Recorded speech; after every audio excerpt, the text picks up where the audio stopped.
இந்த drug use பண்ணும்போது sexual டிசைருமே அதிகமாகுது அப்படின்ற மாதிரி சொல்கிறாங்க. அது உண்மை ஓகேங்களா. எஸ்பெஷலி கொக்கைனுக்கு வந்து பார்த்தீங்கன்னா வந்து செக்ஷுவல் டிசைர் இன்க்ரீஸ் ஆகுது.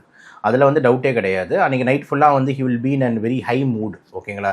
ஹை மூடுன்னும் போது அந்த மூடு மட்டும் இல்லை, ஜென்ரலாக மூடே வந்து ஒரு மாதிரி அவனுக்கு யுஃபோரிக்காக இருக்கும். யுஃபோரிக்னா ஒரு பாசிட்டிவிட்டி, ரொம்ப ஜாலியாக, ரொம்ப கேஷுவலாக, எதுவாக இருந்தாலும் வந்துட்டு இவங்க அம்மா இறந்துட்டாங்களா, அம்மா இறக்க தான் இப்போ செய்வாங்க அப்படின்வான். ஓகேங்களா.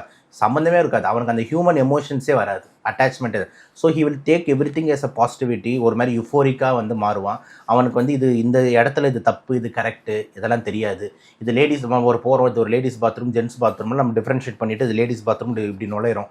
அவனுக்கு எந்த பாத்ரூமா என்ன, அப்போ தான் சமூக நீதிலாம் பேசுவான். லேடிஸும் நம்மள ஒன்றும் இல்லையா, அதுக்கெலாம் அவங்க ரைட்ஸ் பேசுகிறாங்களே, அப்போ நான் அவங்க பாத்ரூம் நுழையக்கூடாதா அப்படின்வான். என்ன பண்ணுவீங்க? ஸோ இது எல்லாமே வந்து உங்களை வேறு மாதிரி யோசிக்க வைக்கும். ஓகே. ஸோ அதெல்லாம் வந்து அந்த ட்ரக்ஸ் கொடுக்குற ஒரு எஃபெக்ட், யுஃபோரிக் எஃபெக்ட் செக்ஷுவல் டிசைரை அதிகப்படுத்துது.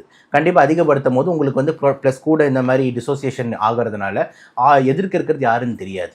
இப்போ எதிர்க்க இருக்கிறது வந்து அவங்க அம்மாவாக இருக்கும். அவங்ககிட்ட யோசிச்சு பாருங்கள், இந்த மாதிரி ஒரு ஆங்கிள் யோசிச்சோ இல்லை கேவலமாக இருக்கும்ட்டு.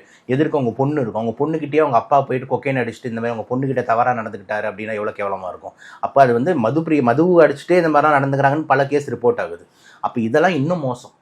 மதுக்கெல்லாம் தாண்டி இதெல்லாம் ஒரு 10-20 மடங்கு அதிகமான பிரச்சனைகளை உண்டாக்கக்கூடிய விஷயம். அதனால் தயவு செஞ்சு வந்துட்டு இது ரொம்ப ஆபத்தான விஷயம் தான் நான் பார்க்குறேன்.